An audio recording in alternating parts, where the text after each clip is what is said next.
We'd like to call the meeting to order. Like to call the meeting to order for the Sherburne County Board of Commissioners, May 3rd, 2022 County Board meeting. And we will begin with a moment of silence and a pledge of allegiance.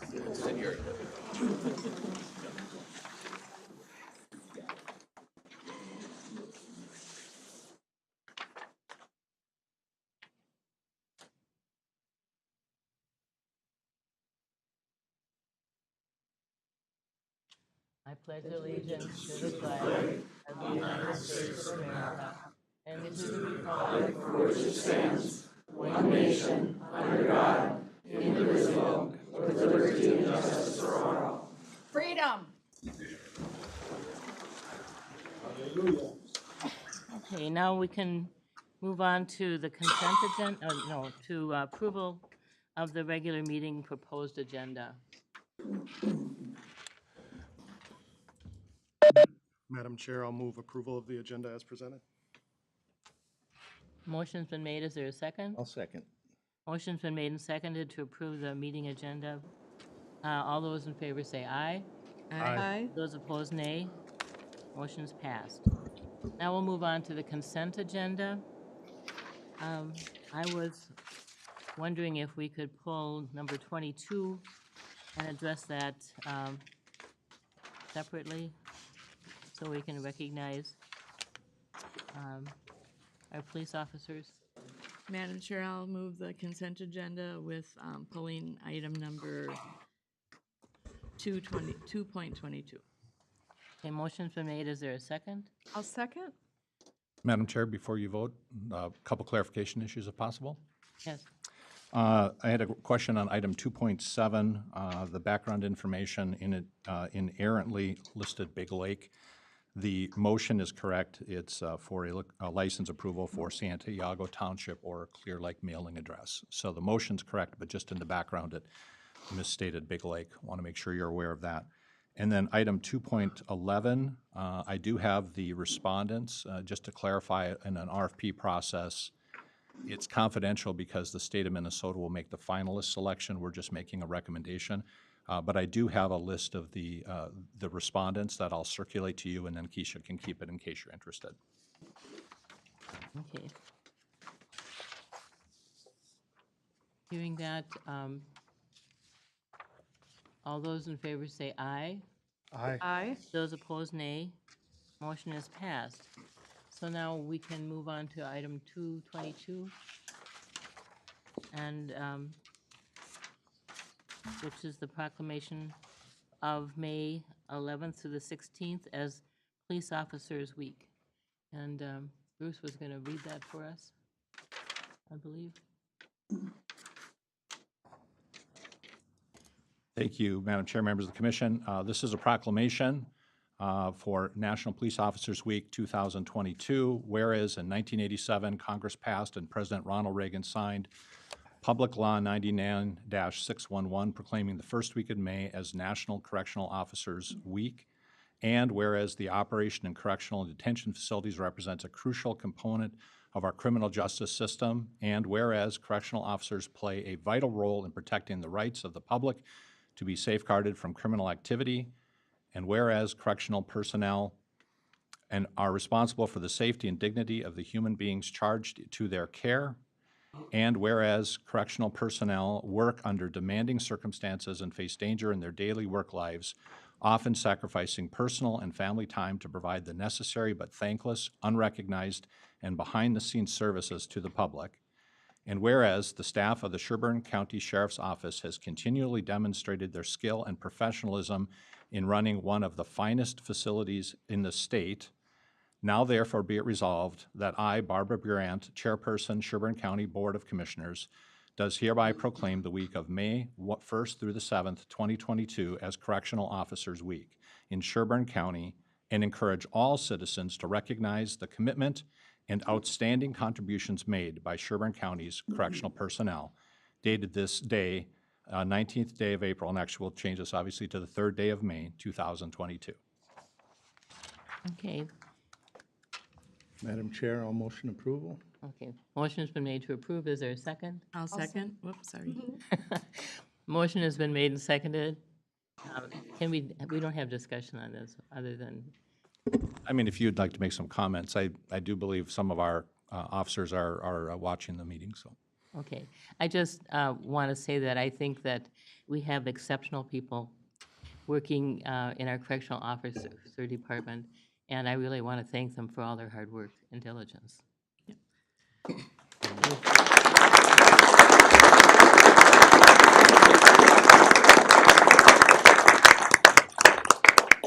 Madam Chair, I concur. We are very blessed to have the officers in our corrections facilities that put a lot of hard work and protecting us and protecting the people that are incarcerated. So we appreciate all their hard efforts. Madam Chair, can I get clarification on who the second was, whether it was Rayanne or Lisa? Whoever she decides to go with. I'm good. Who was first? I think I think it Rayanne was- was first, yeah. Okay. Rayanne? Yeah, I think she was first. Was she first? Felix was first. I just need the second. Rayanne was the second. Yeah, she was Okay. first on the second. Thank you. Yeah. We actually twinned it, but Yeah, that's right, so. Any other comments before we vote? Because we, first and seconded, we have to. So anyone else want to make any comments? Okay, all those in favor say aye. I. Those opposed, nay. Motion passed. Okay, thank you. Okay, now we will move on to announcements. Thank you, Madam Chair, members of the commission. Just a few brief announcements for you. On the legislative front, things are actually moving faster than anticipated. There was action yesterday, as you saw, to authorize, last week, to authorize hazard pay for Minnesota workers during the COVID-19 pandemic. The county will play a limited role in that. We have to post for our employees who are eligible the information. It does not appear that we will be doing any of the attestation to individual employees who do sign up for the benefits, but we'll also make sure that on our website we advertise the link to the state so that any employees in the community who want to apply for the hazard pay can do so. Second of all, on the legislative front, just a quick update. We are included in the Senate Transportation and Policy omnibus bill for trunk highway bonds for the Zimmerman overpass. That's great news. We are working to get put in the Senate bonding bill for the remaining GO bonds that are required to make up the difference. At this time, the House does not appear that they will be listing individual projects in their bill, but we do anticipate that if we get through the Senate bills, that then we'll be a part of the conference committee work to secure that funding here by the end of session. Also, just to note that with your approval of the consent agenda, we will have a small delegation going out to Washington, D.C. In 2 weeks to discuss with our federal partners funding also for the overpass, as well as for potential purchase of a new regional park. Just a note, an issue bubbling up recently is corridors of commerce. There is some discussion about changing the formula for corridors of commerce. As you know, we have benefited from that with the Elk River project. The proposal looks like it would create a three-tier system, a metro, a suburban ring, and then a greater Minnesota allocation of funding. In one of the bills, it's a third, and a third. Any way we cut it, we do feel it's problematic, that the changes are really in reaction to greater Minnesota's fears that projects like Elk Rivers was considered a rural project and not a metro urban project. But the concern we have is we would be competing with limited funds with Ymca and Carver and Scott for each and every project. And the way they have it set up, our district would only be allowed to advance 3 projects for consideration, which is incredibly problematic. The other difficulty we have is the definition of that suburban ring cuts right through the county. In fact, it cuts through the city of Clear Lake. So we have a situation where it appears the authors of the bill chose 40 miles because their communities were included in the ring they wanted. It was not based upon any real rational decision-making we can find. So both Ymca and Ymca are taking a serious look at that. We expect that we'll be communicating with our delegation some of the concerns we have and that Andrew is putting together. And we'll, of course, copy you if it's between board meetings. And then last but not least, on the legislative front, our effort to change statute regarding mentally ill and dangerous is still in play, and we hope it'll be included in the omnibus policy bill. It is relatively non-controversial, but it does have a fiscal note on it, so we watch very carefully to make sure it doesn't get pulled off. And then last but not least, internally, just a note, two notes. One, we will have additional labor agreement settlements for the 17th meeting of this month, including a vote yesterday by our highway employees who voted up the proposal. So congratulations to Tammy and to the negotiating teams for a job well done. And then last but not least, Gina wanted you to know that we also had success in our park effort. Recently, we presented our proposal for traditional cultural property survey, which is an alternative to what would typically be known by you and I as a Phase 2 archaeological survey. It is much more culturally sensitive to the historic and ancestral artifacts that are on the property. What's great news about that is that the committee also voted unanimously to follow the recommendations of staff and fully fund our project at the request of $188,000 for what would then be this survey. There is also no local match on that grant. So that work will be able to continue, assuming it's finally approved. The importance of this work is also reflected in the fact that the Trust for Public Land, which is our partner in the potential project, received a $20,000 internal grant for the same work and will compensate some of the time that the tribal historic preservation officers will be spending on this. So that partnership is buttressed even more. So congratulations to Andrew and Gina for a job exceptionally well done. Wonderful. Okay, so now we will move on to our open public forum, hearing rather, and Andrew is going to be here and talk to us about the 2022 annual municipal separate storm sewer system. Good morning, Andrew. Morning, Madam Chair, County Commissioners. So annually, we are required to hold a public meeting in regards to our MS4 permitting and the application that we submit in regards to that. This is a required application through the state of Minnesota. It deals with illicit discharge, illegal dumping of illegal waste and items such as that. It also deals with how we manage our waste streams on our properties in regards to not only our roadways and our ponding and storm sewer, but also within our governmental properties at all of our facilities. So again, it's a required public hearing. We've got the documents available at the Public Works office should people care to review it, and just looking for any public comments that there might be. So if we could ask for that 3 times, that would be great. So we will now open the public forum. Is there anyone here to the public hearing? And is there anyone here that wants to speak in regard to this topic? Is there anyone here that would like to speak to the topic about the separate storm sewer system? I'll ask one more time. Is there anyone here that wishes to speak on the sewer? Seeing none, we'll close the public forum. Thank you, Madam Chair. No action is needed. We will continue to work on the application as we have done each and every year for the past number of years and get that submitted accordingly, working with a number of the different departments, both within Sherburne County, but also with some of our project partners like Soil and Water Conservation District and some of our other partnering agencies. So thank you. Thanks, Andrew. Thank you. Okay, now we'll move on to open forum. Do we have anyone signed up for open forum? Madam Chair, we have 8 people signed up. Okay, you are aware, I think, that we have 5 3-minute, opportunities. So we will read the If there's only 8 signed up, it's up to the board, but that would be about 25 minutes. It's, board's discretion, but we'll go through the requirements first and maybe see Yeah, how we'll it go goes. through the requirements and then we'll discuss. The purpose of the open forum section of the county board meeting is to allow public input and/or information to be presented to the board that does not require action by the board. Personal attacks of any kind against another person, commissioner, or employee are not allowed.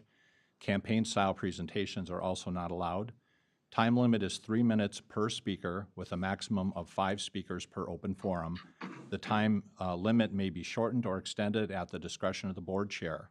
Discussion that requires additional time beyond the original 15 minutes will be recessed and continued following the conclusion of the regular board business meeting and agenda items. All input or information is to be addressed to the Board of Commissioners as a whole and not to the individual commissioners or to members of the audience. Speaker handouts are public information. The county may make copies of such handouts for the public if needed. The county board chair will ensure that the open policy forum is followed. Please note any information provided to the county board on a matter that is subject to a public hearing, such as the one we just had, will not be considered by the board during public comment. You are asked to write or submit your comments in accordance with the instructions for a public hearing to ensure your opinion becomes part of the official record of consideration. Okay, I think the first 5, 3 minutes each, and then the last 3, we'll wait till after the end of the meeting for them. Let's power through it and do them all. Would be, What do you think? Okay, so then is it okay? Yeah, that's fine, 24 Okay, minutes. so then, 24 is there minutes. 8, you said? 8.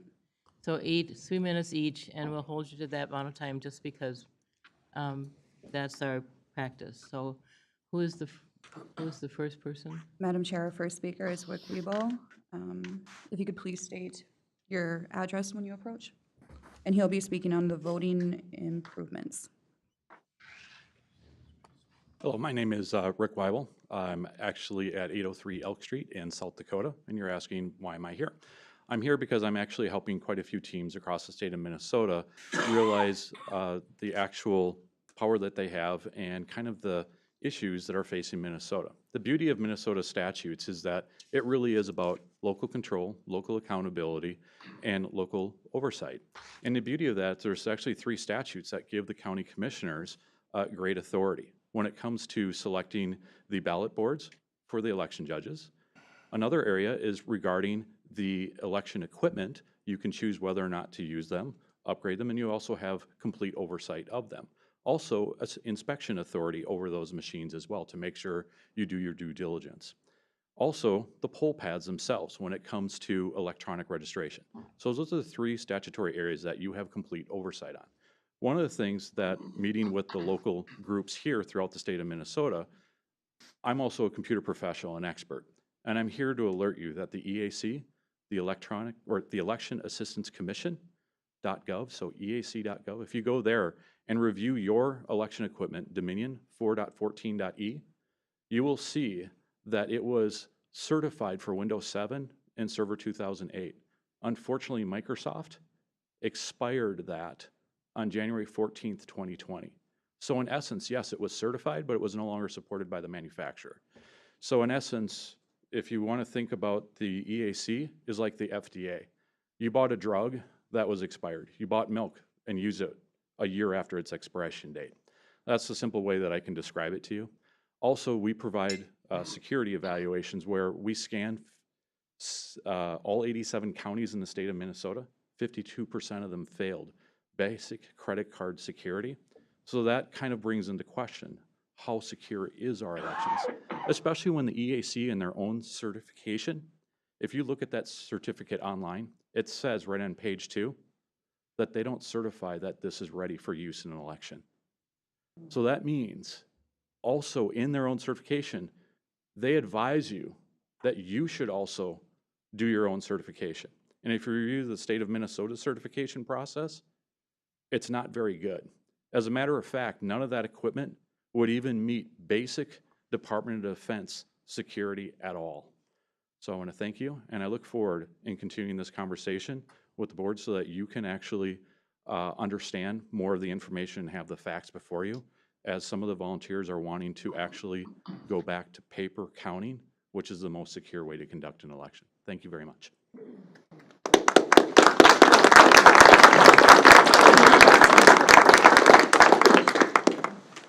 My next person? Madam Chair, next we have Terry Dickinson of Big Lake, and she is speaking regarding the rally out front this morning. Hi. First of all, I want to say that it's really great that you had an impromptu public hearing for the separate storm sewage system. I'd also like a public hearing on the sewage system that has become our election system. You have the authority to remove the Dominion voting machines.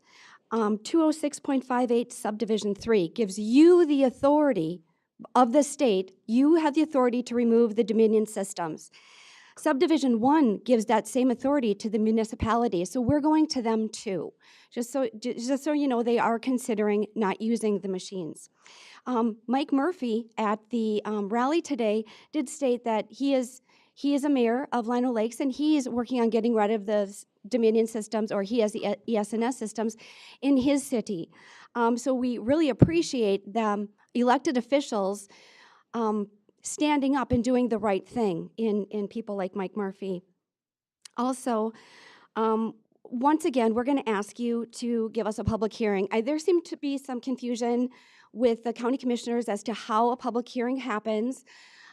So what we were told by the county administrator is, Barbara Brandt, Chairman, you can give us a public hearing, or any two of you can say we'll have a public hearing. You just have to agree and let us have a public hearing. So again, we're going to ask you for that.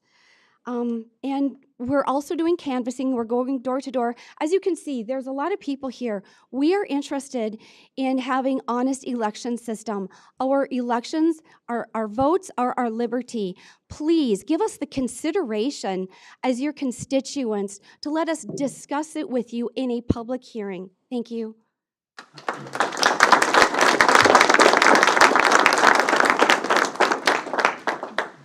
And our third person? Next, we have Gary Townsager of Elk River, speaking on election machines. Go, Gary, go. Okay, thank you this morning. I've been here a couple times before, and I've had the opportunity to speak to you about election integrity, and I always had something prepared, but today I really don't have anything prepared because I'm going to really speak from the heart. Actually, everything that Rick said I was going to say, so that's not true. The most important thing I want to say is that I'm a resident of Elk River. I'm a resident of Sherburne County. I'm a resident of Minnesota, and I'm a proud citizen of the United States of America. And the most important thing we have living here as a citizen of the United States of America is our ability to vote, and to make sure that our votes count. And if we don't know our votes count, nothing else matters. It's up to us to be able to tell people that our election is fair, and it's up to you, with the commissioners, to make sure it is. That's your responsibility. Now, Rick did talk about the Dominion voting machines. So easy. They run on Windows 7. Windows 7 was discontinued in February 14th of 2020. Isn't that a little embarrassing? Yeah. Yep. Is that acceptable? No, it's not acceptable. And why is that? Is it on purpose? We don't know, but I have my ideas that it probably is. So there are some things that happened in our election that were so transparent, that were not transparent, that we needed to be able to see. Do we have, if we wanted to take a look at the Dominion machines and actually look at the machines, can we do that? No, we can't. That's against the law. Do we have the codes to go in and find out what they were doing? No, we can't. It's against the law. Why can't we do that? We'll have to figure it out. I'm just going to say a couple more things. Just some statistics on the 2020 election. There were over 7,500 new voters in our election in 2020. We had 16% increase in voter participation. Now, most of the time we'd say, boy, that's really good. We really appreciate that. We're really happy about it. But what we don't know, or what we do know about those votes, is that they were totally skewed in a direction that was different than what is normal for Sherburne County. 52% of the votes, those new votes, were for President Trump, and 48% were for Joseph Biden. So we're thinking that maybe Sherburne County is a red county. It is, but the idea to be able to switch votes a little bit in each county makes a big difference. So it's up to us to make sure that we do that we take care of our election, and especially protect our rights to vote. So I just want to say that, so thank you very much. Go paper, go!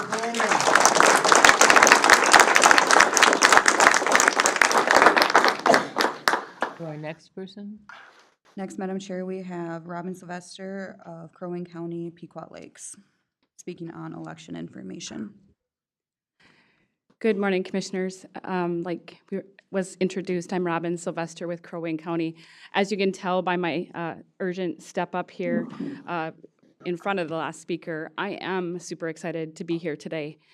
We are fighting across this state. There's more than 30 counties right now doing foot canvassing work. That means going door to door and asking folks, one, did you vote in the 2020 election? Not who you voted for, but did you vote? If the answer was no, and there's a record of yes, that's called a phantom vote. We've had about 4% phantom votes across these counties that are foot canvassing. And Sherburne County is number 2 on the counts of households that we visited. And their irregularities are no different than our Crow Wing County irregularities.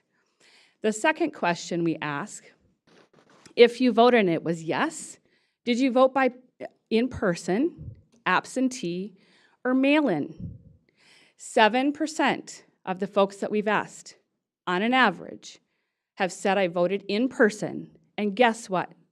An absentee vote is recorded for them.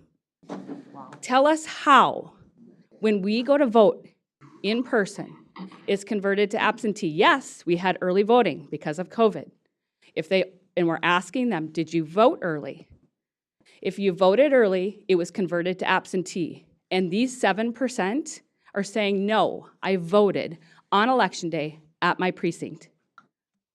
Tell me how these machines are converting our in-person to absentee, how they are telling you, the county, that I, a person that didn't vote, have a vote cast for me. The only way we can clean up this mess is to count these by hand. Sherburne County has an opportunity to step up and show Minnesota that you're going to lead us. We, the people, deserve a free and fair election. Thank you.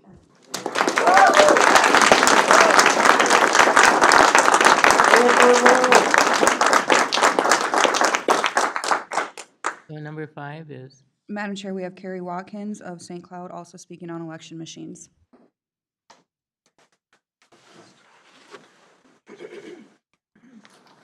Good morning.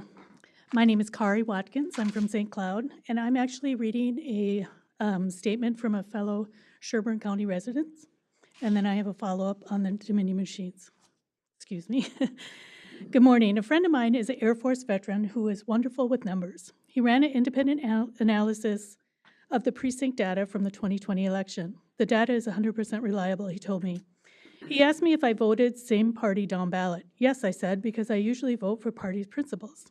He asked if I thought that the president usually receives more votes than a candidate for state office. Yes, I said, because I know many people who only vote in the presidential elections. That is the big ticket item on in the minds of many. He then asked me if more people could name the president than their state or county elected officials. Definitely, I responded.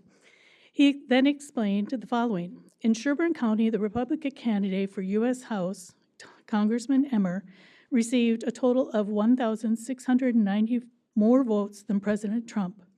Furthermore, the Minnesota Senate races, cumulatively for Republican candidates, received 504 more votes. To dive deeper into all of this a bit, all Elk River precincts posted more votes cast for the GOP candidates for the Minnesota House, Minnesota Senate, and the U.S. House races than the office of president. How does this happen? Is it because there was so much more advertising for local candidates? Did someone jump into the back of the ballot and vote for those candidates first? Was Trump hated here, or was there something else, such as voting machines? I ask you these questions to get you thinking. This is not what the media will report. He sent me this statement and asked that I read it this morning. I look forward to him sitting down with township, city officials, and going over his data. He would certainly be willing to give information to county commissioners too, if you would be dedicated enough to grant the citizens of your communities a public hearing to discuss the election system that you have implemented. That's the end of his statement, but I also wanted to give you information on a forensic examination of Dominion voting machines in Colorado. They're similar to our machines, and you can go through and see what they found. They compared two different elections, and these are the key findings, so I'll just submit that as well as a statement. Thank you. Thank you.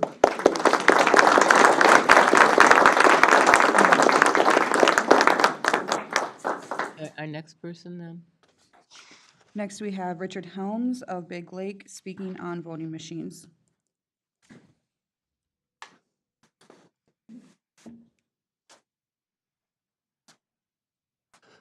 Hi there, I'm Richard Helms. I've been in the Sherburne County for over 50 years now and worked in some public offices and whatever. But my concern is to hear from all these people here today and that our machines are basically out of date and we don't have the programs up to date. And I've heard that it costs a lot of money to do that. I can tell you that's the board's responsibility to make sure the equipment is up to date and functioning the best way it can, and hiding behind you don't have enough money is a poor excuse. I was on the board of directors for the Monticello Big Lake Hospital for 14 years, and about the second year I was on there, we found out that if we didn't update and modernize the HVA system in the hospital would close that summer. I was the one that made the nomination to approve the $400,000 there was to do that, and the board voted 8-0 to do that. And what it did, it raised the taxes for everybody in the 8 districts that the hospital is. Board, that's your responsibility. You're elected by the people to support the needs of the community, and we need those machines fixed. And sorry, there's no way you can get around not paying for it. There's all kinds of ways that commissions and boards can do that. So thank you for your time, and I appreciate it. But we need to fix that stuff because we can't have improper elections. You hear it all over the country, and let's not be it in Minnesota. Thank you. Have a good day.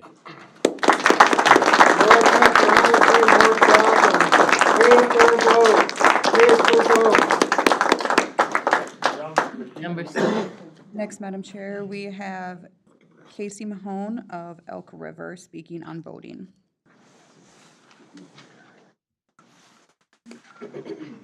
Well, I'm clearly in the minority. Good morning. I'm speaking to the commissioners, and thank you for the opportunity to speak about the Sherburne County voting. So my question is it broken? Not from this group or others. I'm asking the commissioners, is it broken? That's my question. I attended your April 19th meeting to get a better understanding of this Star News advertisement by MidwestSwampWatch.com, which insists that you remove Sherburne County voting machines. I didn't know they were broken. I don't know if they're broken.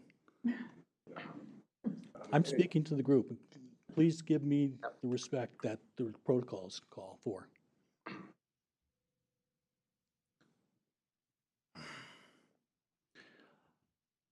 I didn't know that they were broken. So I went and decided to do some research. I went to their website, which is not of Sherburne County. The speaker from this ad who spoke earlier does not live in Sherburne County. Some here then 2 weeks ago, and now, who support the swamp. Some may not live in Sherburne County. If so, they cannot vote and they do not pay taxes in Sherburne County. I live here. I vote independently. I'm a retired Air Force officer. I pay Sherburne County taxes. I am not a computer expert. I am not an activist. I try to be an informed citizen. With the exception of this ad, I have not heard, read, or through news or social media know of any 2020 voting irregularities in this county. To know the facts, I called the Sherburne County Elections Office, and I also spoke with the county administrator, and I was told emphatically that there are no significant voting machine issues either from the 2020 election or now. I also went to the Swamp Source, their website, which I found had no references to any voting irregularities in Sherburne County. None. So I ask you, is it broken? It's obvious that this group supports one of the two major parties, which of course is appropriate. Yeah, correct me if I'm wrong, but their party won a majority of 2020 races within Sherburne County. So I'm perplexed. If the county voting machines are broken, do they need to challenge the results of all their popular elected officials who are now in office? I feel their voting irregularity argument needs to be challenged. At the state and national levels, there have been approximately 60-plus 2020 voting lawsuits dismissed. The Supreme Court did not support these accusations. State and attorneys general say there was no systemic wrongdoing with voting machines. Countless unnecessary recounts, including at the expense of taxpayers, with no change in the overall outcome. Commissioners, I have no other agenda other than the truth and our laws to be followed. Please do not waste our taxpayers' money to fix something that I understand is not broken. I ask that you challenge this group to prove their accusations at their expense and then share the findings with the public. In closing, I will not insist that you do anything other than doing what is right for the voters and taxpayers of Sherburne County. Thank you. No applause? No applause. Person number 8. Yeah, check out your court cases. Can we have some respect, please, Yeah. please? Thank you. Who is our number 8? Madam Chair, we have Doug Kern of Brainerd speaking on voting machines and audit. Yeah, good morning. Not broken. Me and my wife and my son each got 3 absentee ballots in the mail. We threw them away because I was so frustrated. In our precinct or township, we had in-person voting. And with that in-person voting, I'm one of the supervisors on that township board. I was so frustrated when I would see these ballots come through our mailbox. Seeing that there were laws that were circumvented by our Secretary of State, Steve Simon, there were laws that went right around the legislature. When you look at some of the statutes that were mentioned, 206, I think it's 48, talks about how you have the authority to start a forensic audit, to start an audit. There's no precedence for or against, but the statute says you have the authority. When I hear county commissioners say, well, we sent it to Steve Simon, and Steve Simon says, no, we can't do it, Steve Simon was the one who circumvented the law. You know, you have that authority as county commissioners to step up to the plate and, you know, just put some integrity in our election. There's so many roads that I could talk about, so many ways that I could explain it. The anomalies that we saw on election night, we were locked out of the courthouse. I don't know if you guys were locked out down here, but we were locked out of the courthouse where you couldn't go in and watch the ballots come in. That's just one of many, many issues that happened on that night, election night. I just know that statute 206, in there where it talks about the auditing, you have the authority to do what's right. And if your constituents are saying do it, you know, I would say do it. But just knowing the way the election cycle went, it's not that we're accusing anybody of doing anything wrong other than we don't trust the system. And because that system has failed us, this whole COVID thing threw everything into a tizzy. And we just want some integrity in our knowing that 2022 will not be a repeat of 2020.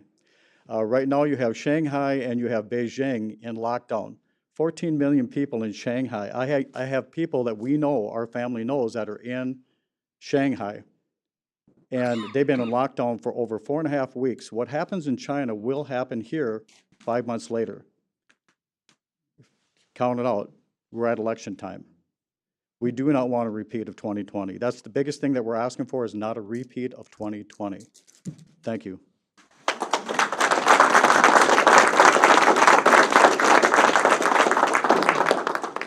Okay, now we will close our open forum, and thank you for sharing your thoughts.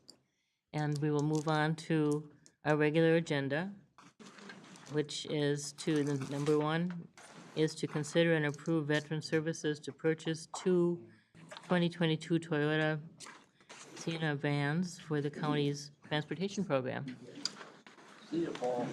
Thank you, Madam Chair, members of the commission. As Mike gets up to the microphone, maybe we can take just a couple of minutes. Yes, okay, All that'd right. be fine. Does anybody want a coffee? I'll go make some more coffee, so. Okay. Oh, did he?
Sherburne County Veteran Service Office.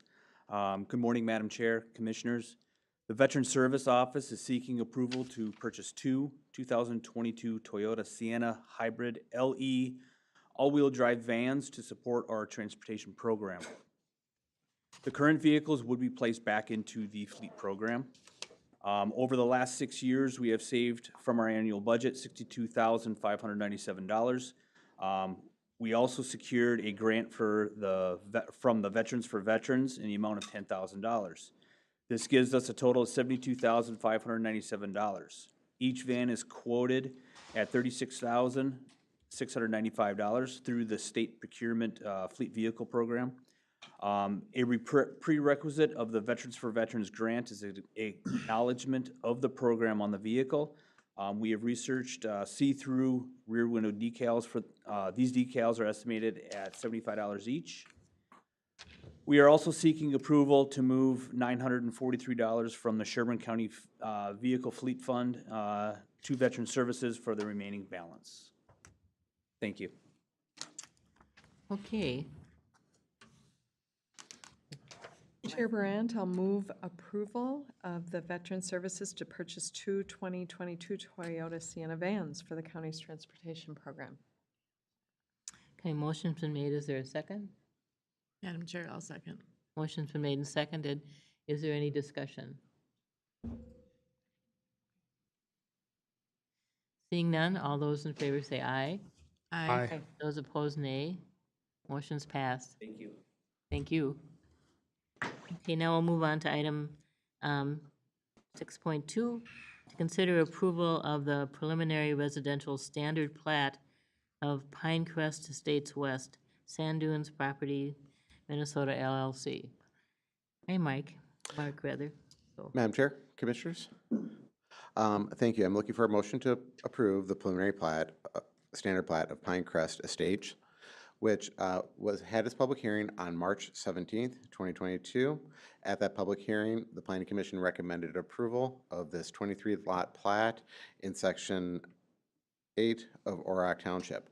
The day of the public hearing, it was brought to zoning's attention, though, this is kind of a unique situation, that there was a road order from 1881 that established 33 feet of road on the southern portion of this property that was not initially discovered through the title search. Title searches don't go back that far. So a road from 1881 had 33 feet of road dedicated there. So after that public hearing, the applicant had two options. One, to revise the plat to reflect the 33 feet of right-of-way that was established in 1881, or to petition the township to vacate that road right-of-way. Well, they chose to petition the township to vacate that road right-of-way, and on April 27th, they had the hearing for the road order to be vacated. The board approved the vacating of that right-of-way, filed that document with the county recorders on April 28th, and when this packet was sent out, I didn't have that recorded document number. I do have that document number, and just for the record, the document number is 941642, which is the recorded document number to vacate the right-of-way. So in the board's packet, they received the revised preliminary plat drawings that reflects the right-of-way that was there with a space for the recorded document number and then the resolution by the Town Board to revoke this right-of-way. And I'd just like to thank the Town Board. They worked pretty hard for the developer to try and work this through and support of staff to help get this on the agenda. Okay. And with that, there were 17 conditions. Sorry, I should have included that, 14 conditions. There had to be an inch of dust on that road order, huh? Well, I have to give a little credit to Kathy Heaney on this. Kathy looked at the plat and she kept identifying, she just thought there was something there. And yes, Roxanne with our Public Works Department did identify that, yes, there was a road order going back to 1881. So it was dedicated to the was township. there ever a road? Yes. There was. Could And you, what any kind of remnants of documents it? did we could you have say? on it? Yes, and that's what the, I'm sorry.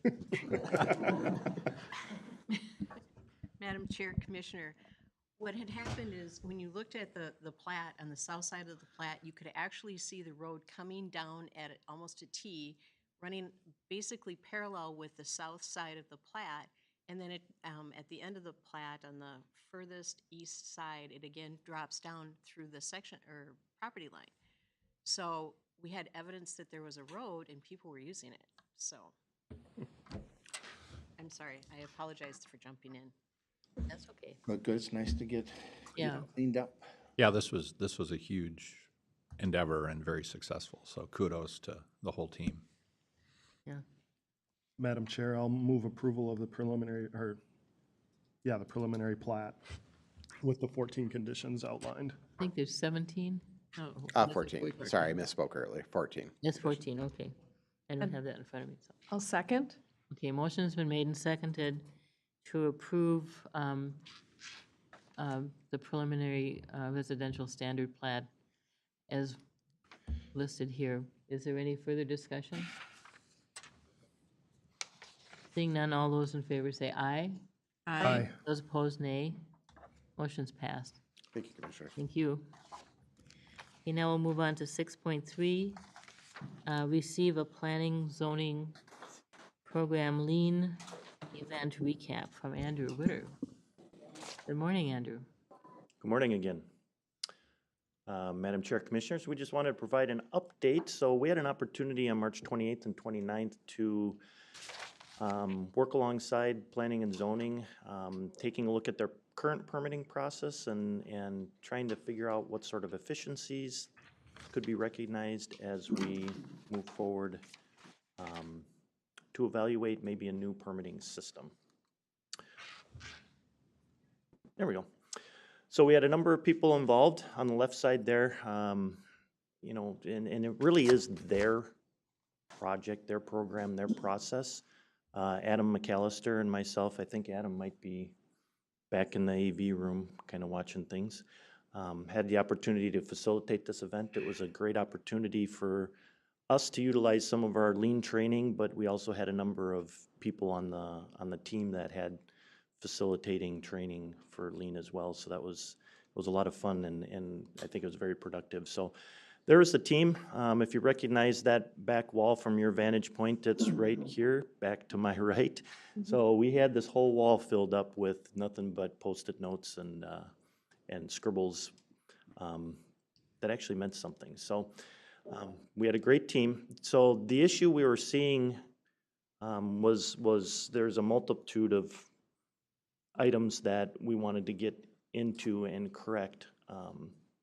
But really the big one was that the current permitting system isn't necessarily sustainable going into the future. There's some IT issues in regards to some of the support programs that come along with that. So it was just really an opportunity to dive into the whole process itself, taking a look at it from an IT perspective, taking a look at it really from a customer perspective as well, and what that looked like for the people that are utilizing those services, that are coming to our counters to gather those building permits, those septic permits, things like that. The other great opportunity that we had with this as well is simply the fact that we knew that they were transitioning into a new program and a new system from the current one that they had. We've got a great GIS team in-house now that we're able to come together and really take a look at this and go, we could build you a great system, but what do we want that to look like? So that's part of what the lean process also took a look at. Goals over, understanding the process currently, what that looks like, identifying, any of the redundancies that might be in place right now. What does that new permitting system want to look like? And then some automations that we could include in there to save time, cost, and open up some of that transparency to the customers. Again, you'll see the benefits on the side, which we've covered in some respects, but really that number 7 on the benefits side, improving the collaboration, not only internally, but with our customers and the people that are utilizing the system. So 3 simple steps: taking a look at the current process, refining it, and then really the big one is implementation, and that's where we're at right now. We mapped it out. I know you can't read this, obviously. This is our current process right here as we mapped it out. You'll see the first and second lines from the top. Touch those permits a lot, handle those permits a lot, trying to figure out if that's completely necessary or not. So we're able to walk through that. Here's the new system that we've kind of charted out right now. Again, can't read it, doesn't seem like much. There's a comparative of the two. We've got the old system up top, the newer system down on the bottom. We're really excited about this because instead of having those handoffs be by way of mouth or by emails or by some other form of communication, we can automate it so that the system will push these notifications out to the people that need to be notified, the people internally that need to review the different permits that come in depending on the type of permit. So really be able to and provide some of those alerts. We've got some statutory requirements as far as response to some of the permits, so we're able to automate that instead of having to track it, whether it's by an Excel spreadsheet or something of that nature. So again, we're really excited. Madam Chair, is that top line an indicator of time to get a permit? To some extent, yes. Yep. So there's some of the review process that can happen now more concurrently. And again, and anytime the top line, the top one also has a lot of data entry in it as well, manual data entry. So anytime you get that, you start introducing just human error, and it's not at anyone's fault, it just happens. So it should shorten up the timeline to some extent as well. So as I said, we're in implementation stage. We just started that. We're expecting that to take anywhere between that 0 to 1 year range. Develop that functioning system. It's going to be more of a base system starting off. They're beginning regular project management team meetings. They're going to meet monthly, if not more frequently if needed. And it's an iterative process between our GIS staff building this system and the planning and zoning staff that really are going to be utilizing the system. As we get a little further into that process, we are anticipating bringing in maybe a builder or two, some people from the public that would use this from a user's perspective. to get their input and their feedback as to what this looks like. And really, we're trying to hit that 12-month period because, again, as I mentioned earlier, the current system starts phasing out. There's some support programs that are no longer supported within the IT world. So we're trying to get that built so that we can get this secured and functioning prior to that. Then as we start getting into that 12 to 24 month and even further on than that, we can start refining the system, developing some add-ons, as I mentioned a couple of times, an outward-facing permit status tracking system, so people don't have to call us up and say, hey, what's going on with my permit? How's it doing? Where's it at? Do you need anything more? Things like that. They can pop online, whether it's 10 p.m., 5:30 a.m., maybe be able to see right where their permit is within that process and understand maybe more about what's going on and how that's being processed internally. And then we did have a number of parking lot items, just things that came up within the lean event that we want to come back to and make sure that we're able to address as well within this new system. So again, really it's planning and zoning. We've got a few members here today. It's really their process. Adam and I had the fortunate opportunity to help facilitate that and walk through that over the course of a couple of days. It feels a little daunting when you first walk in there, but as you start breaking it down and working through it, it actually starts rolling pretty good. So, Zach, I don't know if you wanted to mention anything or have anything to say, but just wanted to provide that update. Good morning, Madam Chair, members of the board. I just wanted to say thank you to Adam and Andrew for doing a great job facilitating the lean event. It was Adam's first time facilitating a lean event, so great job, Adam. And just wanted to say that we're excited to work with Public Works and their GIS department and create a new permitting system. We'll continue to come back with updates as we work through this process and kind of what it looks like. I mean, it's a big system. It's probably arguably one of the biggest systems in the planning and zoning department. Had we gone to an outside vendor, we would have been looking at $500,000 or more, plus $100,000 a year for annual updates. So now we're able to bring most, if not all of that internal and provide a higher level of customer service as well. No, go ahead. Madam Chair, and my question, you already answered it to some degree, is, at the end of the day, we go through this and we have the best and the most streamlined system that there is, and if the customer doesn't recognize that, and if we haven't considered the customer and probably have to do a little marketing to the customer, as we go. So, and that is going to be part of this as you move through this, the way it looks. And I think that's really important because, they might not like the way it works, but if they understand it, it will help, and it will take time, but I think you need to work with that. Mm-hmm. Go ahead. I just think it's, our responsibility is for our customers and our taxpayers, to do the best, most proficient, efficient systems that we can have. This seems like something like this will help us get there a bit more, because I hear about the cumbersome piece of our permitting system. So I'm grateful that you're looking at this, and also it seems like it's going to be better for staff. So, looks good. Madam Chair, I do also want to thank you all for taking that time to do it in-house and save the taxpayers those dollars to bring an outside agency in, which utilizes most of our staff time anyways, because they're going to be asking you guys the questions. So I'm happy that you're able to use the lean event. I think that's a really great tool to bring in all the time, just try to streamline. And streamlining and making it more user-friendly is definitely our bottom line goal, and also saving our taxpayers dollars in the same process. So thank you very much. And I do have to say, I'm assuming, who was the tallest person that hit the top of the, I was gonna say, I'm looking at it, it's gotta be you. I think he's got. Because I know it wouldn't have been me if I would have been in the room.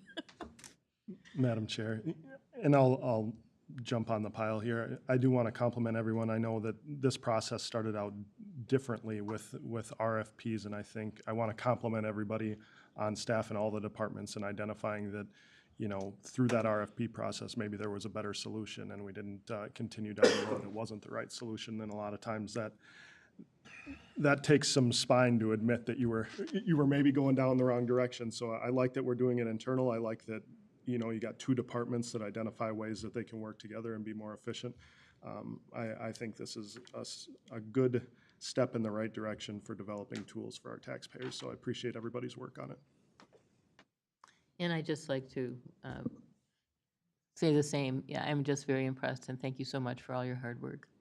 Yeah, thank you. Maybe a couple of closing comments. I mean, with the coordination, not only with some of our internal staffing, but, you know, ultimately in the future, I mean, it is GIS based. So if somebody goes into the system and clicks on an area and it's not one of our permitting areas, it will provide them with that information and who to contact. You know, right now they come into our office, they, you know, want to pull a permit and maybe it's not the right agency to pull a permit from, and then we have to send them somewhere else. They can do all of that from the convenience of their home or their business.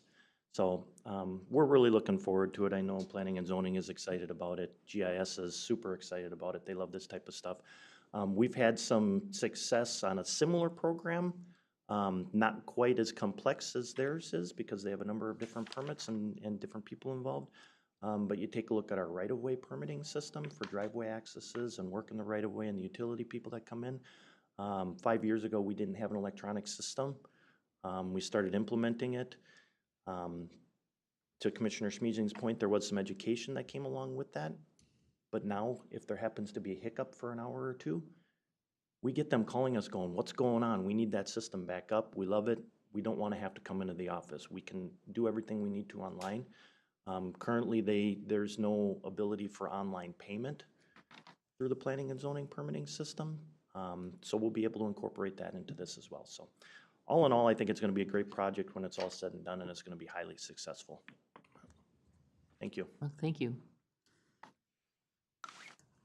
Okay, so now we can move on to item 6.4, consider and approve the American Rescue Act update and recommended approvals and expenditures with Dan here. Good morning. And as Dan gets up there, just want to jump in real quick on a couple things. Some of you had questions on Promise Neighborhoods, and we just received their information very late last week, so Dan has given you an updated list for today to look at.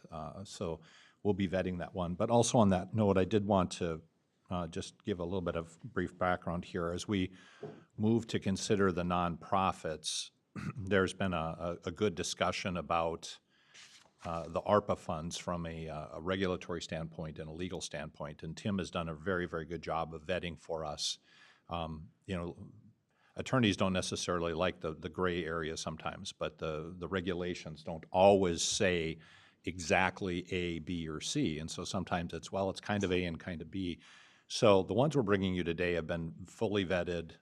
We feel comfortable, but anytime you're dealing with gray, there is a heightened potential or risk assessment that we go through, and we're comfortable recommending these. The reason I tell you that is, as we do others, we may come with a little more, you know, hey, just so you're aware here, this is really gray. These feel pretty cut and dried as we've done them, and we've actually rejected some and gone back and had them revise. And there's some bright lines. For instance, you know, our opinion is the funds need to be spent on Sherburne County citizens, residents, businesses. So when there's any gray area there, we kind of break that pretty cleanly. But then there's like, well, you know, does a youth program fit, or does a youth program focused on mental illness and stress because of COVID fit? And so you can see that kind of fine tuning that we're doing here. If you have a specific interest in that, really what I'll call pedantic discussion, you know, feel free to give me a call or give Tim a call and we'll walk you through it. But the list you have here has been vetted to even a heightened level simply because we are in that area where the ARPA funds are a little more discretionary. And so we want to make sure the board is fully aware. These are recommended. We think you're on very firm ground, but there is some level of discretion here. Madam Chair. Yes. I just can't get past your first comment. Attorneys don't like gray areas. Hell, that's where they live. If it wasn't gray area, they'd be unemployed. But not ours. That's the thing. We like black and white. We like it very, see, he's even, look at, this is Dr. No shaking his head, so. He likes black and white. But yeah, I mean, we want it very clear in the federal regulations. You can do X. And when it doesn't say you can do X, then we're gonna look at it really cleanly here. And that's the beauty of Sherburneizing things, is we really do vet it from every angle, so. I just couldn't let it go. Okay, so, That's quite the intro. Good morning, Commissioners. I Morning. just want to give a little summary of the program. If you recall, on February 8th, the County Board approved an allocation of $500,000 for the Community Resource Support Program. The application period ran through March 31st, and a total of 15 applications were received. Total requests equated to approximately $1.1 million. Staff is still working with a few of these organizations to determine if the project scopes fit within the ARPA guidelines, as Bruce mentioned. While staff will be recommending a total of about $429,000 today in grant approvals, we are seeking to increase the amount allocated to the program to about $750,000, as we envision a few of the additional grant applications being recommended for approval at the next meeting. If we do not use the funds, they would obviously be returned back to the ARPA funds. So today I'm looking for a motion to increase that allocation to $750,000. okay, would anyone like to make a motion to increase the program? Madam Chair, quick question, and I might have missed it, but the difference between B on our board packet and the handout that we have is? Promise Neighborhood was removed. We just got the information on Friday. I anticipated on getting it a little early, but we didn't get it till Friday, so we need to vet that one. It'll be brought back at a later Gotcha. date. So the delta between the board packet Yes. and what we have here, the 25,000. 25 grand? Okay. That's a single applicant. So you're looking for a motion then, Dan, to increase it up to 750,000? Correct. I'll make that motion. A motion's been made to increase the maximum to $750,000. Is there a second? I'll second. Motion's been made and seconded. Is there any discussion? I just have one request, that I'd like to see the buckets and where we're at overall with our ARPA funding. They are on the website, and I update them after every meeting, but I'll certainly get you a copy. Okay, I will look on the website. Thank you. Point of clarification on this. So us increasing the program allocation, we're not reopening Correct. the application window. We're just putting funding in place to potentially fund more that we got during that window. Absolutely, yes. Okay. And another point is that Promise Neighborhood was in by the deadline. Yeah, their application was, yes. We just asked for more clarifying information Okay. to ensure So- that it did qualify. So they're still in for discussion and, More than just Promise Neighborhood, there's about 3 we're still looking at as potential okay, recommendations. Okay. okay. Any further discussion? We can vote, you know. You okay? Okay, so all those in favor say aye. Aye. Aye. Those opposed, nay. Motion is passed. So now we can move on approve utilization of ARPA funds to find the attached summary of grant programs and amounts, but the amount should be changed to what you have on the handout Correct, and I'll today. give a little summary of that too. Okay, As Commissioner Dolan mentioned, an updated list of staff recommendations was distributed this morning. The Promise Neighborhood grant request that was in the original packet was removed, and we anticipate discussing that at May 17th meeting. Today, we are seeking approval of the other 11 current grant recommendations, which would equate to $429,568. I'll make that motion as stated. okay, motion's been made to approve the request as stated. Is there a second? I'll second. Okay, motion's been made and seconded. Is there further discussion? I just have a question now. I see 3 of these are food shelves. Mhm.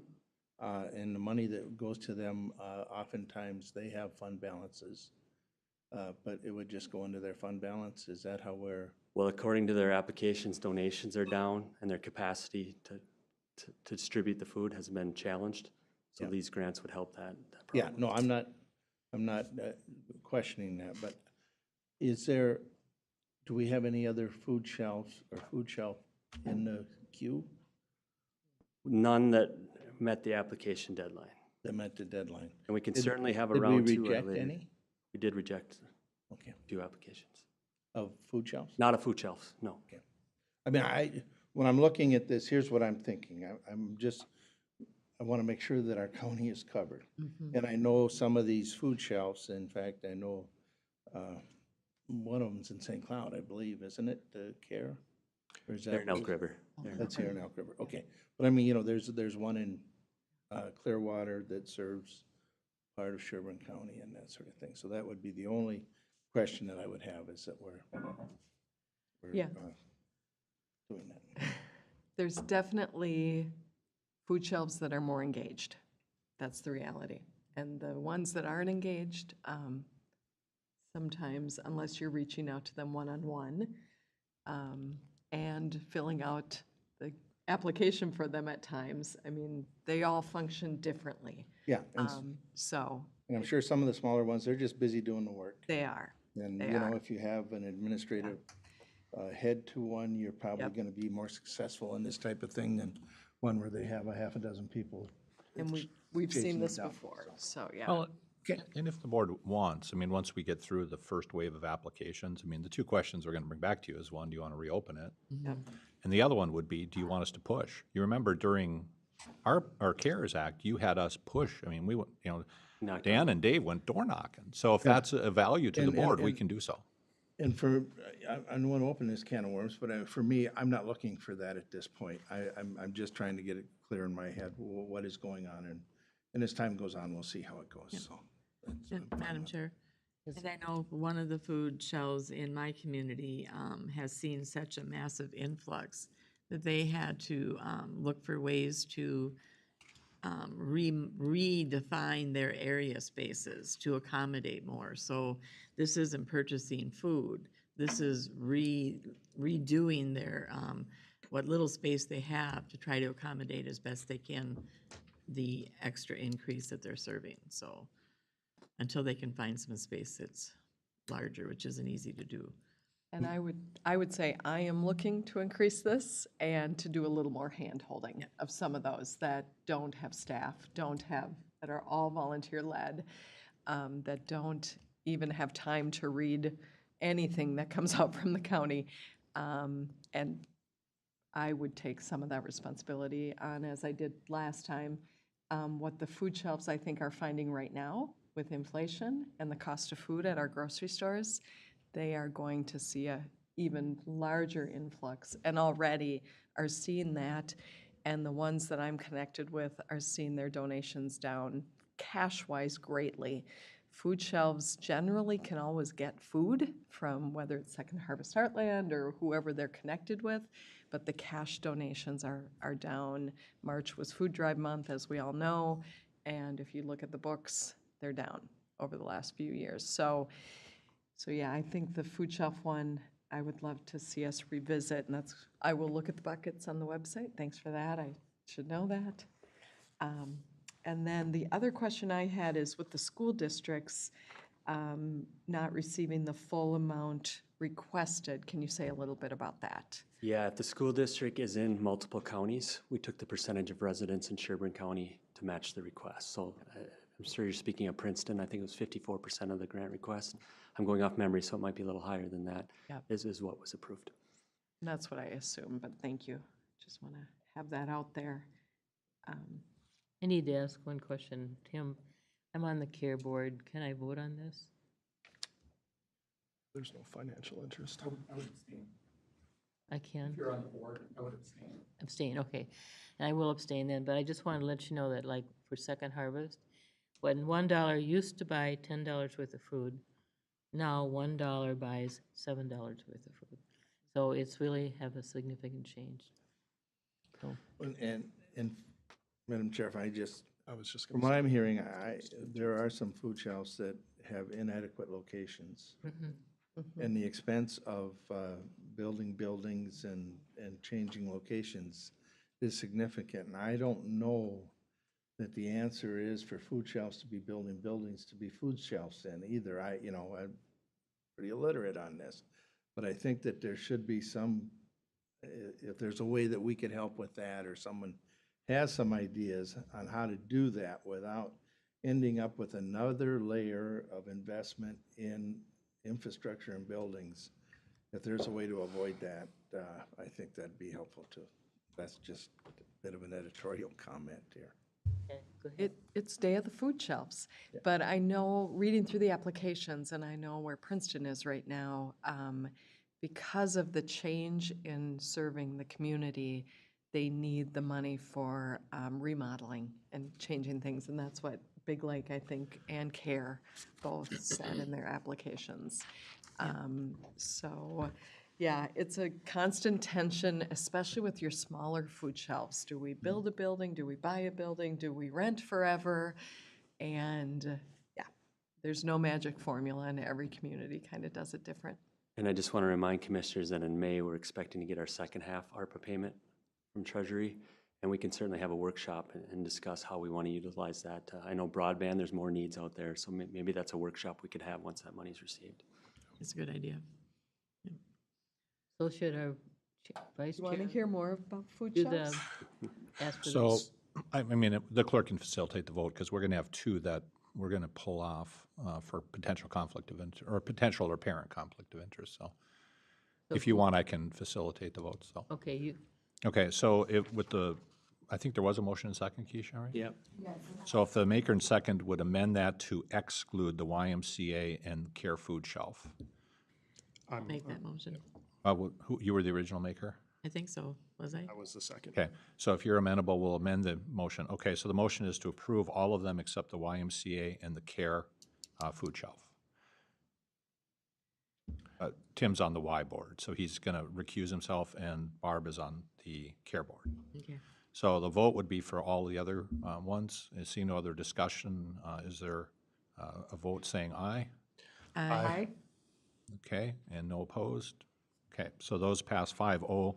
The next is the YMCA, and there could be a motion and a second for that, and Commissioner Dolan will be recusing himself. I'll make that motion. I'll second. Any other discussion? Seeing none, all those in favor say aye. Aye. All opposed? Motion passes 4-0 with one abstention. And then CARE Food Shelf, is there a motion for approving the CARE Food Shelf request? Move approval. Is there a second? I'll second. Motion and a second. Any discussion? Commissioner Burant will be recusing herself. Seeing no discussion, all those in favor signify by saying aye. Aye. All opposed? Motion passes 4-0 with one abstention. Thanks. Thank you, commissioners. Obviously, there's a lot of gratitude by the applicants for this program, so they wanted to say thank you. And secondly, we will bring back the subrecipient agreements at a later date. We'll probably throw them on the consent agenda just so you can see the agreements as well. And then when we do have the workshop, maybe we can treat it as a little bit of an after action too. We can look at the nonprofit program since you spent some time on it. And if you want to exclude capital, for instance, that's totally, I think, within your purview. So we'll tee that up for you. Great. okay, thank you.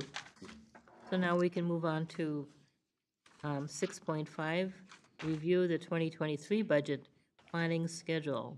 Bruce. Thank you. I'll try to go through this fairly quickly, and then I'll send out the slides as well to you. They're pretty much similar to what you've seen last year, but you're going to notice a little more, perhaps some darker clouds on the horizon than in previous years, just with what's happening internally and externally. So Keisha, if you want to advance as we go through these, and again, I'll make sure the board gets copies for the information. The primary goal today is for the board to approve the 2023 budget schedule. So that's the action item, and you see that in front of you. It follows the normal annual process with a couple of highlights that I wanted to make sure the board was okay with. The first I would note is June 21st, we've added a board review of department draft strategic priorities. If you recall last year, we did this in July. The county wanted, or the commissioners wanted the directors to talk to you about what they see working on the next following budget year. So we moved that up so as the departments are developing their budget requests, they will highlight for you in a discussion format on the 21st their suggested strategic priorities and bring that to you earlier than we did last year. And if the board approves this today, we'll be kicking that off with the department heads on Thursday. And then going back, the other thing to note is just the December timeline. As per usual, we have the T&T public hearing scheduled. It's early this year on December 1st. And then the board will have options at both board meetings in December to act on the budget and the levy. But we do highlight the 20th, which is really effectively the last opportunity to approve it. Next slide, just a little bit. Again, note on levy budget and history. The county board, with the decisions made in 15, 16, and 17 to really kind of ramp up the organization, has kind of had a sustained levy increases, as you see, around the 4%. The 10-year average is still less than 3%. But you'll notice, again, 4 to 5% has been the recent trend in the last 5 years. Looking at the next slide, at economic trends, just a couple of things that we look at every year for you. Obviously, no surprise, average sale prices countywide for residential properties is skyrocketing, and that continues. So you'll see 2021, we're now pushing $345,000 for an average home in the county. The good news is, up until what I'll say is today, that's translated into new construction. And then so you can see essentially a record year in 2021 for new construction, which then expands the pie upon which property taxes are assessed. And we know for you in particular, 48 million of that is in apartments, commercial, and industrial. While that's nice, it does still highlight how susceptible we are to the residential home market at this point. Looking a little further, perhaps new if you haven't assessed this, this is something that Michelle has flagged to you, but the percent of original list price received, you can see in 2021 and in 2022 is over 100%. Now, when Michelle first flagged this, it was like, this is really interesting that we had one quarter where homes were selling for above asking price. Now we're looking at 2 years. So this is obviously a sustained increase in residential home prices, at least sustained until the last perhaps couple of months with concerns on inflation and recession. But what that does indicate, of course, is that this is a rapidly evolving part of our revenue side. And when I say evolving, right now it's moving upwards. But of course, if it becomes unhinged from market reality, there's the risk that it could go downwards very quickly as well. Can I flag something real quick, Oh, not to please. throw you off? No, that's, that's what I'm here for. Do you think on this metric, one of the metrics that I'd like to see instead of percent of original list price, which I get historically what that is, but when you get into markets like this, pricing strategy is out the window. I mean, you have a good chunk of residential realtors that will purposely underlist the market to drive frenzy, right? Right. Maybe if we could see, and I don't necessarily need to get it historically if it's too much work, but comparison of sales price to assessed value. Okay. Yeah, no, I think that's probably pretty easy, so. To me, it would illustrate a gap in the faster change a little bit better.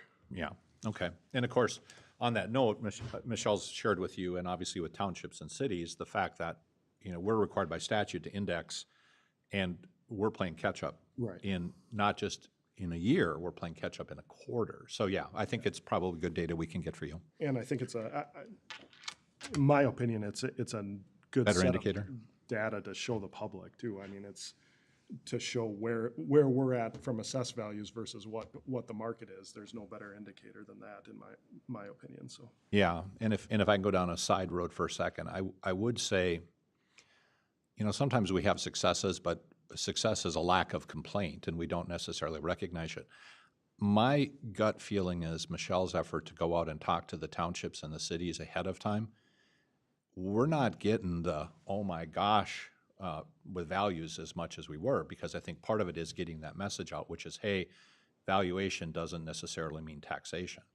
I think she was probably pretty successful with that. I don't know if you have feedback, but if you do, it'd be nice that we could share it with her, because that was a big effort by her staff to do that. So. I'll be the first to say I got numerous comments and compliments from different jurisdictions on how helpful that was. So I think it was very much appreciated, at least from those that I talked to. So yeah, that's good.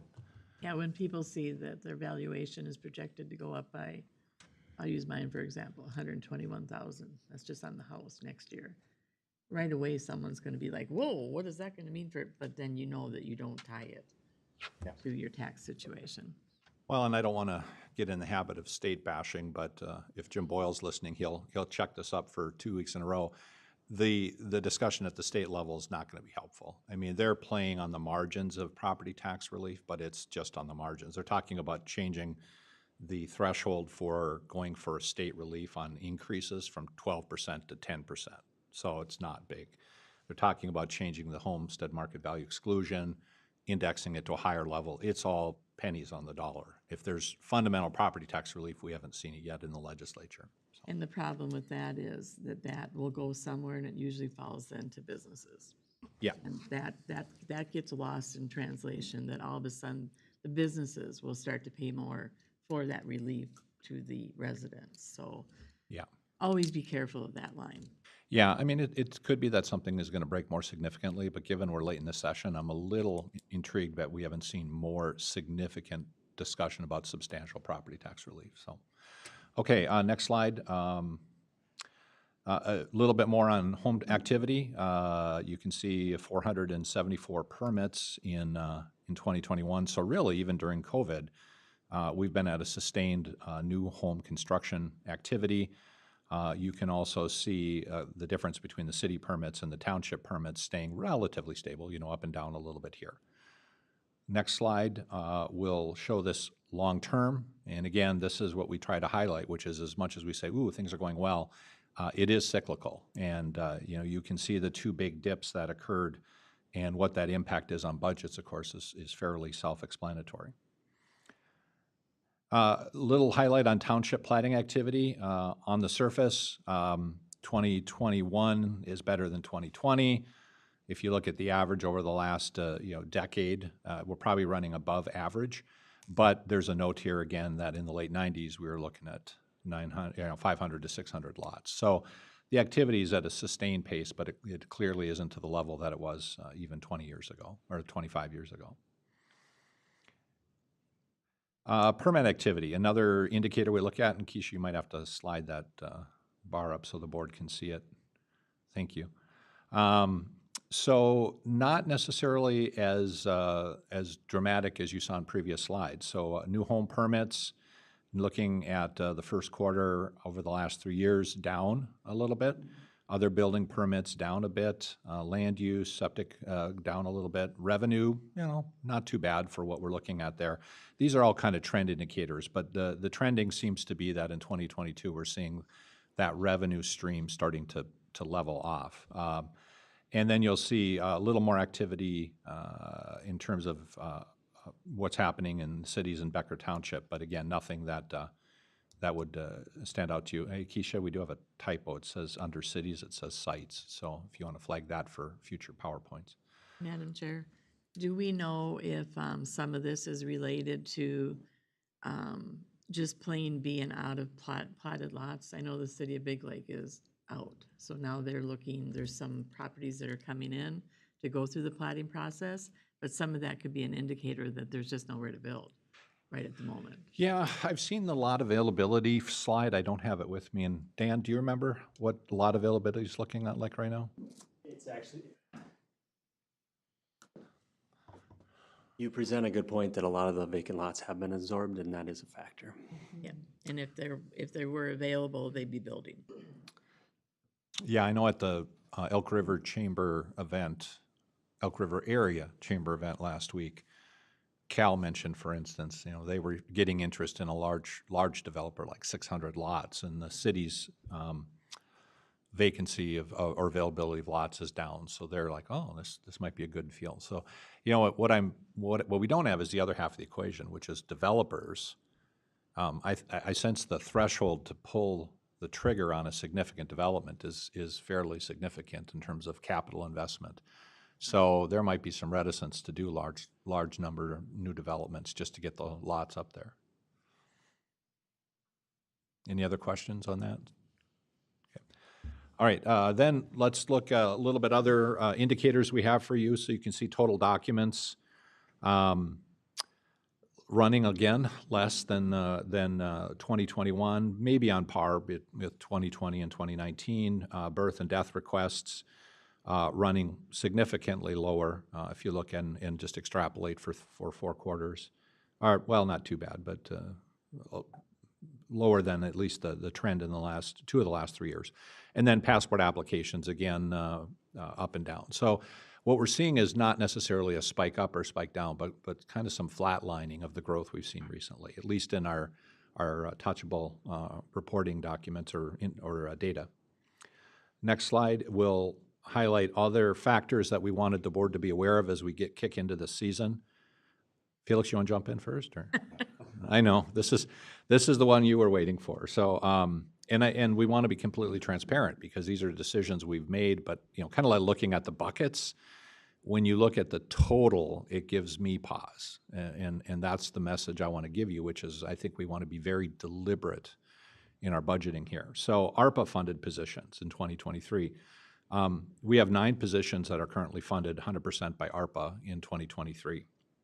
Now, those are positions we will have to reevaluate at some point, whether they continue, they terminate, they transition to grant funding, or ultimately to other funding, which could be levy funding. We also have 4 positions that are partially funded by ARPA, and that includes those at different percentages. And I highlighted or asterisked for you the last one. That's the Veteran Services position that we've indexed to transition. So it's 100% ARPA funded this year. Next year goes 67%, then the year after 33%. So that one is at this point committed to go on the levy. We also note that there is some phase down or phase out of levy support from enterprise funds, and you've seen some information on that from the sheriff recently, that we have structured phase downs for vehicles and for payment on capital construction. And there may be some future discussions, including during the budget, of whether we need to look at other phase outs of enterprise fund support, just given the status of that enterprise fund. So I note that there's not new money going to the levy side. There's maybe new demands on the levy. At the state level, we don't see any appreciable increase in CPA coming from the state legislature.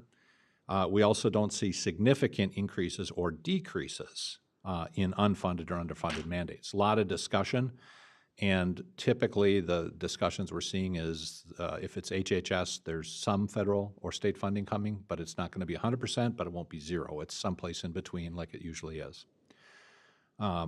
So going to the next slide, other things we want to make a note to you, cost of labor and benefits. We've seen a lot of good stability now in our negotiations, but that's now going to become a fixed cost that we'll have to manage. We also will be going out for healthcare here in the next, I think we go out in 23 for 24, is that right? So while 23 we're set, it's an unknown going out further. Inflation is now becoming a significant budgetary concern on energy, cost of goods and services. There is now some significant discussion about a major recession and what it could mean perhaps for future budgets, but even at the 23 budget in terms of impact on local option sales tax, state funding, and the like. A note that ARPA funding authority expires in 2024, so we now have to start thinking about phasing out those funding and support activities. And, of course, a note that the Sherco transition will hit the levy in pay 2025 as well. So there are some constraints on the horizon that impact this. Felix, you got this slide deck early. That's why you announced retirement, right? Yeah, I know. You're leaving us in a great time of need, possibly. I'll wrap this up real quick. Next slide there, Keisha. So what we're looking for today is approval of the calendar, and we can put it back up. And I don't want to be fear and boding. There's a reason Dan had me do the presentation this year, not him. And maybe that's because it's not as rosy as it has been in the past, but I think the word that I would use is constrained, or the words constrained and discipline is what I would suggest this year. Madam Chair, if I can just make a comment, the assessor's office has done a very good job of talking to people and letting them know that their home values have gone up. And that really is just how the pie gets divided. So they should welcome the increase in home value. And they should keep a very close eye on their county board, because where the impact is going to come to them is what we do with levy this year. And, and that, the calls that I've had, that's what I've been telling people, that, you know, that just decides how we divide that pie up. You've got to keep an eye on us and make sure that we have a levy that's reasonable, that doesn't make that 30% impact on your home value become a 30% impact on your real estate taxes. And so that's the challenge, and that challenge is going to be difficult this year. And I think it's going to be even more difficult with all the money that's been flushing through the system in the future years. That's not why I made the decision to leave a long time ago. But at any rate, you know, I'm pretty lucky on my timing, I'm thinking, so, okay. Madam Chair, I'm all right with the calendar. I don't see any changes or shifts there that were needed. Is that just a consensus item, or do you need that adopted? Yeah, do we have a vote or? I don't know what, I think consensus is fine. I you know, I don't want to spend a lot of time on it, but the 21st, we do want to make sure that we honor your request to start looking at those strategic priorities. And just a footnote, I've spoken to a couple of you now that we're done with redistricting.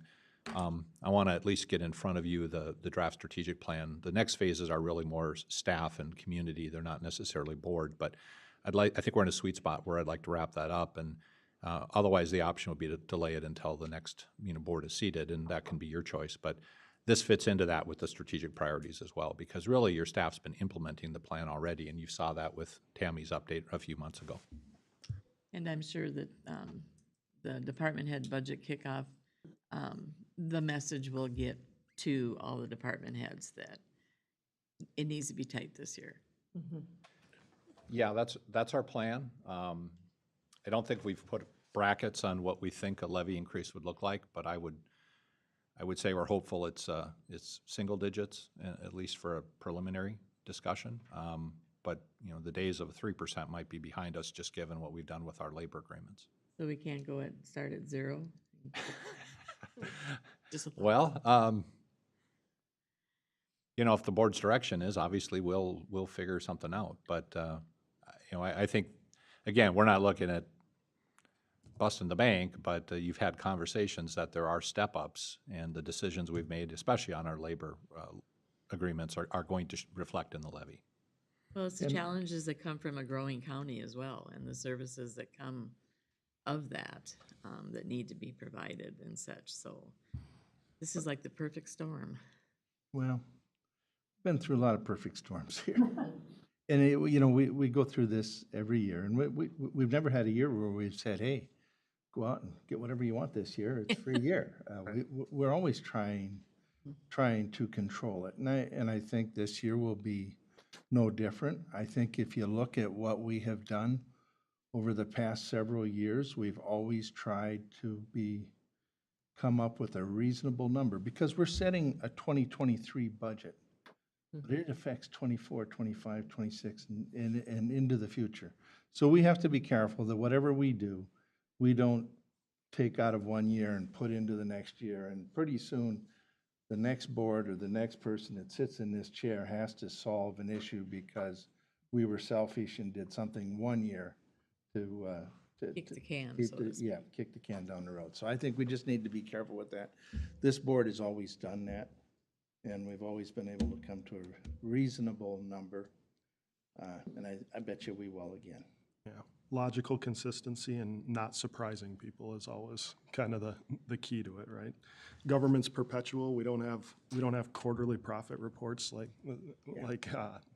the private sector. So just being smart about it, like Felix said, that we've been together as a group for most of us for 6 years now and done a pretty good job. So I'm sure staff will help us stay in line as well. So. And I do appreciate the words that you use, though, the constraint. I think that'll be the same, I'm assuming, the message with leadership, that's what we're looking at this year. And I trust that we can get it done. I'm sure Felix has a historical perspective that was even tougher at times, and that's when we'll be calling him in the next years for the playbook. 1981, when we did that rollover. Remember that one, huh? I remember that one. But okay. Thank you. So So now we can move on to item number 7, which is Commissioner Correspondence, Committee Reports, upcoming meetings, and future agenda items. Who would like to go first? Let's see. Madam Chair, I can kick us off here. So are we going from our special meeting or from our last regular meeting? Last regular meeting. Yeah, last regular meeting, okay. Yeah, so I didn't participate but attended remotely the county EDA meeting. I had our special meeting, obviously, CMRP regular meeting, Magic Board meeting, and then had a meeting and introduction with the new Minnesota Office of Energy Transition, which is a newly created deed office, helping, designed to help Sherburne County, and then I think there's 7 other transition communities throughout the state of Minnesota in planning and making recommendations back to the state and to the legislature, and as far as how to help us transition with some of the impacts that Bruce just highlighted in our budget coming up in 2025. So looking forward to that relationship and seeing how that comes about. And that is all for me. Who would like to go next? I can go next. April 19th, attended the Central Mississippi River Partnership Transportation Subcommittee meeting. The 20th, had the Substance Use Prevention Coalition Zoom meeting. 21st, a grand opening attended in Big Lake of the Ember Coffee business. 23rd, attended the community fair in Big Lake. The 26th, the special board meeting that we all attended. Also spoke at the Big Lake Chamber meeting with Gina Hugo on our parks, and also had an update on the redistricting map. The 28th, attended the CMRP meeting, and also had the privilege to support the Rivers of Hope at their fundraiser that evening.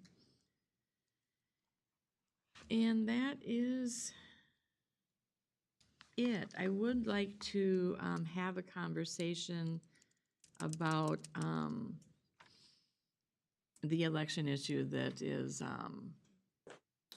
coming before us consistently, and wanting to figure out a way to, because election integrity is important to all of us. We all value and support that process. It means something in the way that our system works. So I don't ever want anybody to think that myself, or not to speak for the rest of my board members, but I know that is important to all of us. And I'd like to make sure that we have the ability to address some of the issues that have been raised and look at how to get that information out there. I don't like to see a member of the community, Mr. Mahoney, not be able to find information to his satisfaction to make sure that we are providing a safe election for our county.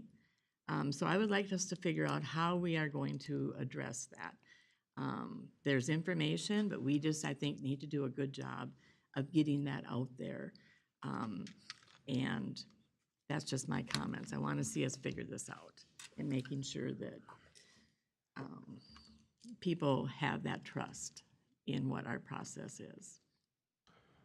Madam Chair, quick addition. I forgot to add, Elk River Area Chamber of Commerce had a kind of an economic development summit type meeting with Sherburne County. Bruce spoke there for the county, the city of Elk River, city of Otsego, city of Ramsey, city of Zimmerman were all in attendance and kind of gave their synopsis of where the markets were and projects going on within those cities. And you know, to no one's surprise, the growth continues to be relatively astronomical. So we'll, all signs point to continued growth. But I forgot that wasn't in that same calendar, so I wanted to add it. Was there a PowerPoint shared at that at all? There wasn't, it was, I don't think there was. There was no PowerPoint. Maybe I can view it somewhere. Yeah, we'll see if it was recorded, yeah. Curious, Yeah, it was kind of a panel format. So Okay. it was just questions posed to them up in front of the group, and they each answered each one for their jurisdiction, so. Look for it. Okay, you want to go ahead? Sure. Following our board meeting 2 weeks ago, I went down to the Minnesota Senate to testify at a hearing on 169 and 4. It was very interesting to testify in person versus testifying on Zoom after 2 years. It was good to be down there. Gina and company did a Great Northern Trail public engagement gathering up at the Princeton Depot. Overall, very positive, great gathering, a lot of people. Attended the TriCap board meeting where I was elected chair for the next year. AMC Futures planning meeting. The NACO High Performance Leadership Institute will be twice a week going forth for the next 3 months, I think it is. Thank you for your support in that. I'm already finding it beneficial to my work and our work. Attended my first extension, Sherburne County Extension Committee meeting. Few things from that. The Dudley Syrup Farm in Big Lake is going to be named, or is named Farm Family of the Year. The Master Gardeners will be having their plant sale May 21st at the 4-H food stand. And they talked about an economic development series that I found interesting called Marketing Hometown America. So on their website, supporting small farmers and local food. So interesting meeting. Went to the Livonia Township meeting where Gina also presented on the Great Northern Trail. Seemed real positive from the township supervisors. And then Waste Management was also there presenting on the landfill, which I also found that interesting. I find most things interesting, as you all know. We had a special board meeting. That was interesting. The Rum River One Watershed, One Policy meeting last Thursday. We got to the point, and I thank Kathy and your office so much for all the work on the Joint Powers Entity. It was agreed to by that group, so now it will be going back to boards and the Soil and Water boards once we testify or present, I think it is tomorrow with Bowser for the plan. So once we have that, the plan and the joint powers, that will come back to this board probably in June. So stay tuned. And last night I had the Princeton Airport meeting, and it was interesting. Well, thank you, Lisa. I found that very interesting. Sorry. I had the EDA meeting and the special board meeting. Okay, and I had a Fair Board meeting on the 20th, and I had a PAC meeting on the 21st. I had an ESC meeting on the 25th, and the CEC meeting on the 25th also. Our special board meeting, and all, of course, these were interesting. So the special board meeting on the 26th, and then I went to the economic development for the Elk River area chamber that Tim mentioned, and Boy Scout breakfast on the 28th. And I think that some of the meetings I had, they were canceled. So that's the last that I have. Madam Chair, can I add one more thing, please? Sure. Thank you. Also wanted to let everybody know that it looks like the Senate has passed some legislation to increase the transparency and participation in our election process. So there are things that are moving down at the legislature to ensure transparency and participation in our elections. So stay tuned on that. The Senate passes, and then the House has to do something as well, and the two have to marry something in order for it to become law. So just to give you an update that is something that's being worked on down at the state as well. Madam Chair, if I might, with what Rayanne brought up, I'd been having some conversation with staff about how we kind of proactively address some of the, we'll call it consistent kind of lack of information or lack of ease of finding information on certain topics. And an idea came from me of potentially using video and produce videos from the county, not necessarily from me. I was gonna do it individually through social media and everything like that. And as I thought through creating videos on, you know, how your property taxes are calculated, our election systems, whatever those consistent themes happen to be, I started thinking through delivering those and the climate we're in and everything else. And I can't help but think they're going to be better and more powerful if they're coming not from an individual commissioner, but from the county itself, and can kind of remain timeless, whether I'm sitting here a year from now or whatever it happens to be. I did have some preliminary conversations with the agency that makes the videos for the EDA that have seen some pretty good success in viewership, and we've gotten good compliments on. And I guess I wouldn't mind having the conversation or the consensus to give staff the ability to take a look at what an agreement might be to produce. You know, I don't know if it's 5 to 10 videos, and I don't know what those are, but I think there's a desire to have easy information on topics that we all get asked about every year, every quarter. A lot of them are the same questions. It's, you know, and there's some successful videos that are a decade old. I think, you know, Ymca County did a property tax video almost a decade ago, and the fact that a decade-old video is our standard for what we're delivering out to people could probably be greatly augmented. So I think it's something that could probably be ARPA funded at a relatively low cost. And Madam Chair, along with that, what Tim is proposing, I'd also like to see, and I did ask last time, that I think that our county auditor treasurer, Diane, should be able to come before us and give us an update to answer some of what we've been hearing and get a better understanding of how that process works. And like I said, to me, it's important that we make sure that we're transparent on providing the most secure election process in this county, and I know we do. Do we have to be careful here that we aren't breaking our own rules? I mean, we just had people speak to this, and part of it is it's not on the agenda, and we're not supposed to be, I don't know, I guess I'd defer to our county attorney if this is appropriate discussion for us in light of where we're at with this topic. And my understanding has always been that you can discuss it later to figure out, but I might be wrong, and I apologize if I am. I don't know, that's why I'm asking. Typically, Madam Chair, Commissioners, what you want to do is you want to place the public on notice as to what it is that you will be discussing. Mhm. And we've had the rules in place and the policy in place to identify in the public forum that we wouldn't necessarily be addressing that at the board meeting itself. My suggestion to you is to maybe put it back on your agenda for the next meeting or whenever you so choose to identify what your concerns and or issues are so that people have notice and do have the opportunity to hear what it is that you have to say. So that would be my strong suggestion. And that's why I brought it up, because it's under future agenda items, so there is a conversation, I think, that to put that there somewhere in future agenda items.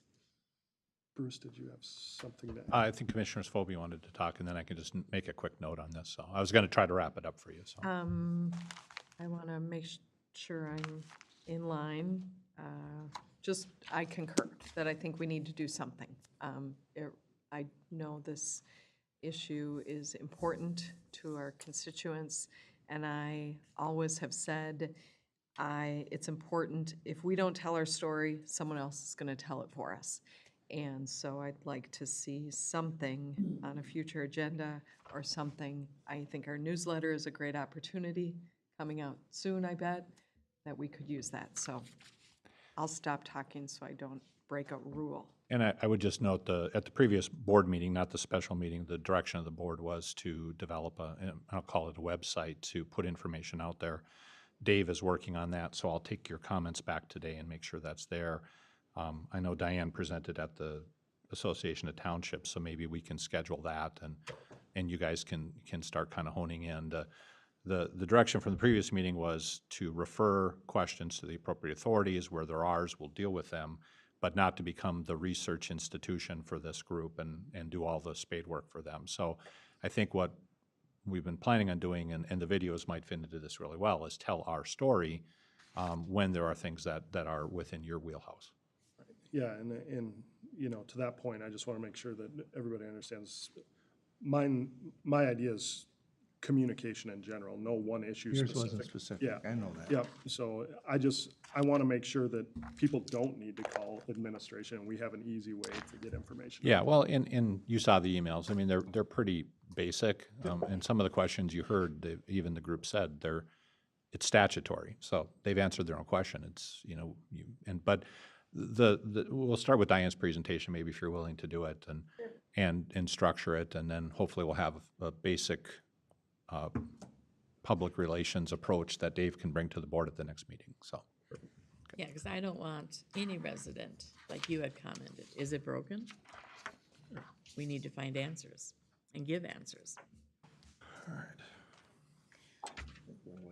Okay, I, just adding to what I did the last 2 weeks, I talked with a young woman who's going to college down in Gustavus Adolphus, and she's taking a class called Public Discourse, and she had chosen a topic, drinking and driving in Sherburne County and the number of deaths, and she wanted to talk to me about some preventative ideas that she had, so I'll be sharing that with our staff.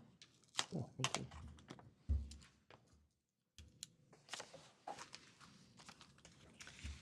Okay, so I think that it looks like we are done with our updates, and so then we can adjourn our regular meeting. The meeting is adjourned.